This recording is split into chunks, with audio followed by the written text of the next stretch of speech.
We're here with Kevin Ryan, and he's the Executive Director of ICCA.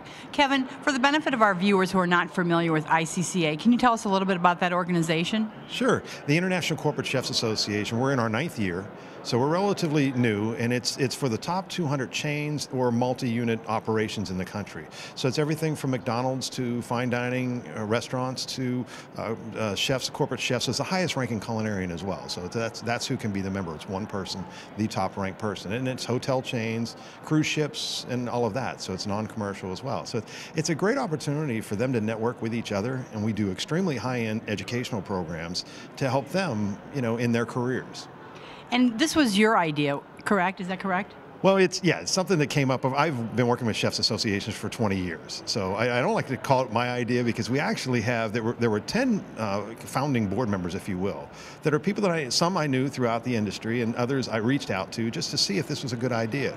We had a meeting. It was back in 2001 to sit down and understand if really this was something that they needed, and it was absolutely amazing from the beginning. Everybody felt the need for it. It was when, in a sense, corporate chefs were kind of in the infancy at that time. I mean, even out of the top 200 chains, 46 of them didn't have a chef on board at that point in time. So it's really come a long way in this 9-year period, and they're just awesome, great people to work with. They're creative.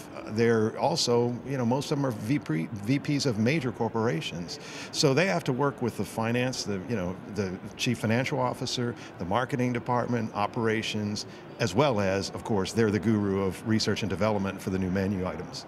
Could you tell us a few of your members, who they are?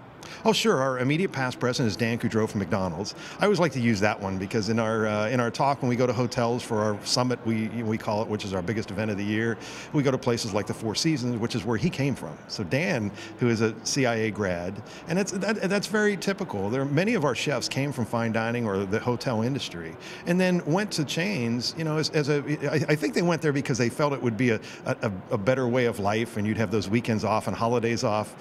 I don't know that necessarily worked because they work a lot of hours, but right. But they're very smart people, and it's just they're passionate about what they do, and I think it's exciting what's happening now, and especially in this economy with all the new menu changes on every level, from QSR to fine dining, and and all points in between. And the prominence that chefs have gained, Wolfgang Puck, the whole Paul Prudhomme and Emeril and whatnot. How do you think that translates into the chain chefs? What's interesting is that's a great question to ask, because I think there's a big question mark about a chain chef and who is a chain chef and what do they do. I mean, I have people ask me, does McDonald's need a chef? And of course they do. I mean, on a much even bigger level, because they have to duplicate that item in 33,000 restaurants worldwide. They also have to sit and figure out, I mean, how can we get Americans to eat new things and new and innovative things, and even health. I mean, look at what Dan has done with their menu. Some of their salads have been a phenomenal success. Their coffee program, and this goes all the way down everywhere. I mean, Royal Caribbean cruise lines, their corporate chef is on ours. Look at these huge ships they have now. I mean, they're the biggest in the world, and they have to come up with menu ideas based around the people that are their customers, and that changes every week. They analyze exactly what the makeup and what countries people were from on that ship every week, so they can have the menus designed around their specific needs. And you're here at an IFMA conference, the President's Conference. Well, how long does that relationship go back for you? We actually started early on with a great relationship with IFMA. We do educational programs at COEX every year. We've been coming to, and some of our members are speaking tomorrow on a panel here. So it's something that is really kind of, it's a great relationship because our sponsors obviously come from the manufacturing side. The companies all deal with the distributor side to get their food, efficiently to all the restaurants and the chains around the country.